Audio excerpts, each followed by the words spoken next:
মোহাম্মদ হারুনুর রশিদ আমাদের সেই হিরো বাতের হোটেল বলা হয়। বিপ্লব কুমার সরকার মহাশক্তিধর একজন পুলিশ কর্মকর্তা। ইমরান এইচ সরকার, তার ইন্ধনে এবং প্ররোচনায় এই হত্যাকাণ্ডটা তো পরবর্তীতে সংঘটিত হয়। শাপলা চত্বরে 5 তারিখে মধ্যরাতে যে নারকীয় ঘটনা ঘটল, সেখানে 32 জন শহীদ হয়েছে। এইটি আমাদের আন্তর্জাতিক অপরাধ ট্রাইব্যুনাল আইনের 3-এর সি ধারা মোতাবেক এটা একটা জেনোসাইড ছিল, এবং যেহেতু এটা একটা জেনোসাইড এবং পরের দিন যেটা নারায়ণগঞ্জের সিদ্ধিরগঞ্জে সেখানে আরও 20 জন মানুষকে একত্রে শহীদ করা হলো, সেটাও একটা জেনোসাইড ছিল। এই দুইটি জেনোসাইডের ঘটনার প্রেক্ষিতে আমরা 2টি চার্জ আমরা 41 জন আসামির বিরুদ্ধে আমরা এনেছি। আমরা যে ইনভেস্টিগেশনটা হয়েছে তার মধ্যে তাদের সরাসরি আমরা সম্পৃক্ততা পেয়েছি, কাউকে আমরা প্ল্যানিংয়ে পেয়েছি, কাউকে আমরা কনস্পিরেসিতে পেয়েছি, কাউকে আমরা সরাসরি অংশগ্রহণে পেয়েছি, এবং কারো কারো স্বীকারোক্তির মধ্যে আছে যে তারা এক্সট্রা জুডিশিয়াল তারা কনফেশন করেছে। শেখ হাসিনা প্রধানমন্ত্রী, তৎকালীন সাবেক প্রধানমন্ত্রী, তিনি কিন্তু এই ঘটনার মূল নায়ক হিসেবে কাজ করেছেন। তিনি সেই মেটিকুলাস এই প্ল্যানের মধ্যে তার প্রত্যক্ষ ভূমিকা ছিল, এবং তিনি পরবর্তীতে বিভিন্ন মিডিয়াতে বলেছে, তার বিভিন্ন রেকর্ড আছে আপনাদের কাছে এবং আমরাও সেগুলো সংগ্রহ করেছি। তিনি বলেছিলেন যে হেফাজতের কোনো হতাহতের ঘটনা ঘটে নাই, রং মেখে তারা অভিনয় করেছে, এরকম কথা তিনি নিজ মুখে বলেছিলেন। ডক্টর মহিউদ্দিন খান আলমগীর, তৎকালীন স্বরাষ্ট্রমন্ত্রী, যার নেতৃত্বে তার বাহিনী দ্বারা এই হত্যাকাণ্ড সংঘটিত হয়েছে। শামসুল হক টুকু, সাবেক প্রতিমন্ত্রী, তার একই রোল আছে। হাসানুল, এবং তিনি গ্রেফতারও আছেন। হাসানুল হক ইনু, তথ্যমন্ত্রী, তিনি 2টি টেলিভিশন সম্প্রচার তিনি ওই রাতেই বন্ধ করে দিয়েছিলেন। তারা যে তথ্য সংগ্রহ করেছিলেন ইসলামিক টিভি এবং দিগন্ত টিভি, তাদের কাছে অনেক তথ্য ছিল।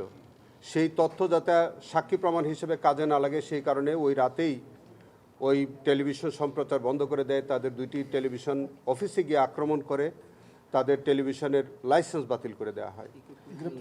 এবং শুধু তাই না, তিনি সংসদে, পবিত্র সংসদে দাঁড়িয়ে দমবক্তি করে বলেছিলেন যে হেফাজতকে তারা শক্তভাবে মোকাবেলা করেছেন। সেই ফুটেজ আমরা সংগ্রহ করেছি এবং আলামত হিসেবে আমরা নিয়েছি, এবং তিনি গ্রেফতার আছেন। ইতিমধ্যে তিনি অন্য একটি মামলায় 10 বছরের সাজাপ্রাপ্ত হয়েছেন। 30 বছর হয়েছেন, যাই হোক 10 বছর তিনি ভোগ করবেন। এরপরে আছে শেখ ফজলুল করিম সেলিম, ডক্টর আব্দুর রাজ্জাক, মাহবুব আলম হানিফ, ডক্টর হাসান মাহমুদ চৌধুরী, তারা সকলেই কিন্তু সুপিরিয়র রেসপন্সিবিলিটিতে এসছে, এবং তারা যে প্ল্যান ছিল, তারা যে বৈঠক করেছিল, সেই বৈঠকে তারা উপস্থিত ছিল। বাহাউদ্দিন নাসিম ছিলেন, লতিফ সিদ্দিকী ছিলেন, মৃণাল কান্তি দাস ছিলেন, জাহাঙ্গীর কবির নানক, দীপমণি, তারা সবাই কিন্তু ওই বৈঠকে উপস্থিত ছিলেন। যে বৈঠকে হেফাজতের উপরে যে প্ল্যানটা করবে, মানে আক্রমণ হবে, সেখানে তারা ওই পরিকল্পনার অংশ হিসেবে তারা বৈঠকে অংশগ্রহণ করেছিলেন। মুফাজ্জল হোসেন চৌধুরী মায়া, উমর ফারুক চৌধুরী, তৎকালীন যুবলীগ চেয়ারম্যান, সালাউদ্দিন মাহমুদ ওরফে জাহিদ, উনি সংসদ সদস্য ছিলেন মানিকগঞ্জ 1, তার ইনভলভমেন্ট আমরা পেয়েছি। আমরা ডাক্তার ইমরান এইচ সরকার, তৎকালীন আপনারা জানেন যে একজন ব্লগার, যে শাহবাগে দাঁড়িয়ে এই হেফাজত ইসলাম সম্পর্কে নানান রকমের অশ্রাব্য কথাবার্তা বলতেন, কুৎসা রটনা করতেন, এবং তার ইন্ধনে এবং প্ররোচনায় এই হত্যাকাণ্ডটা তো পরবর্তীতে সংঘটিত হয়।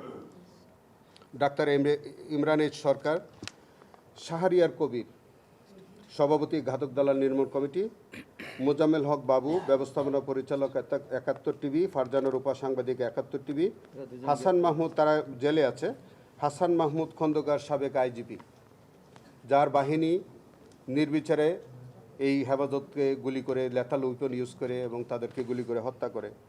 একেএম শহীদুল হক, যিনি জেলে হাজতে আছেন, তিনি নিজে একটি বই রচনা করেছেন। সেই বইয়ের মধ্যে হেফাজতের ঘটনাসহ সমস্ত কিছু, তিনি এটাকে কৃতিত্বপূর্ণ অবদান হিসেবে তিনি তার নিজের স্বীকারোক্তি আছে তার বইয়ে। ডক্টর মোহাম্মদ জাবেদ পাটোয়ারি, এটা তার তো অনেক বিষয় এবং তার বিরুদ্ধে প্রত্যক্ষ সাক্ষ্য প্রমাণ, তার অনেক কুকীর্তি আমাদের এই তদন্তে বেরিয়ে এসছে। বেনজির আহমেদ, তার সম্পর্কে তার নতুন করে বলার কিছু নাই, যিনি বলেছিলেন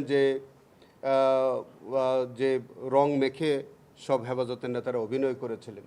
সেই রং হচ্ছে ৩২ জন মানুষের ওই রাতেই তারা শহীদ করেছিলেন এবং পরের দিন ২০ জন মানুষকে তারা সিদ্দিকগঞ্জে হত্যা করেছে। মোখলেসুর রহমান তৎকালীন মহাপরিচালক র্যাবের একটা বড় অংশগ্রহণ ছিল এই ইয়ের মধ্যে। জেনারেল আজিজ আহমেদ তখন তিনি ডিজি র্যাব ছিলেন, তার ডিজি বিজিবি ছিলেন। তার এই বিজিবিদের অংশগ্রহণ ছিল এবং তার নির্দেশে এই বিজিবিরা এই হত্যাকাণ্ডে অংশগ্রহণ করে। জিয়াউল আহসান সাবেক মেজর জেনারেল এনটিএমসি প্রধান, তার তো অপরাধের সীমাহীন অপরাধ, তার যে কত অপরাধ তিনি করেছেন এই বাংলাদেশে, এবং সেই রাতে তিনি ব্ল্যাকআউট করে দিয়েছিলেন, এনটিএমসিকে ব্যবহার করেছিলেন, তার বা পরিকল্পনায় তিনি ছিলেন এবং একটা বাহিনীর তিনি সরাসরি নেতৃত্ব দিয়েছিলেন সেই রাতে। তিনি হাজতে আছেন, তার বিরুদ্ধে অন্য আরেকটি মামলা বিচার চলছে। তারপরে লেফটেন্যান্ট জেনারেল মোহাম্মদ মুজিবুর রহমান তৎকাল এডিজি অপারেশন র্যাব, তারা সরাসরি অংশগ্রহণ করেছে। মোহাম্মদ আব্দুল জলিল মণ্ডল সাবেক ডিআইজি তৎকালীন অতিরিক্ত পুলিশ কমিশনার, তিনিও আমরা কিছুদিন আগে আপনারা দেখেছেন যে তিনি গ্রেফতার হয়েছেন এবং তিনিও কিন্তু এই হেফাজতের ঘটনায় সরাসরি তিনি উপস্থিত ছিলেন, সম্পৃক্ত ছিলেন। শেখ মোহাম্মদ মারুফ হাসান সাবেক এডিশনাল আইজিপি তৎকালীন অতিরিক্ত পুলিশ কমিশনার ছিলেন ঢাকার।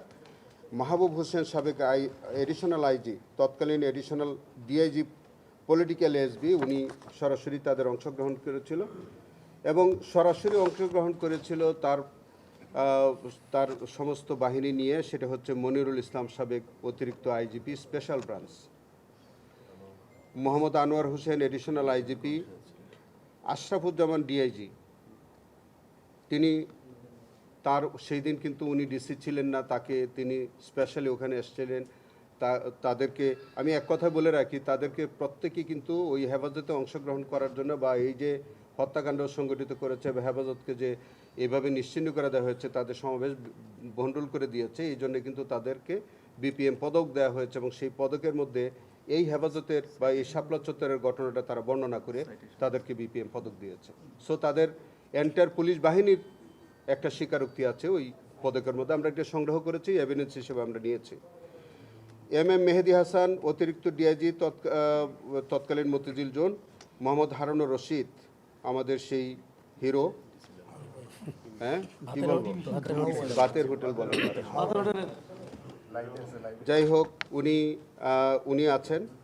বিপ্লব কুমার সরকার, যে মহাশক্তিধর একজন পুলিশ কর্মকর্তা, তার সরাসরি অংশগ্রহণ ছিল এই হেফাজতে, তিনি আছেন।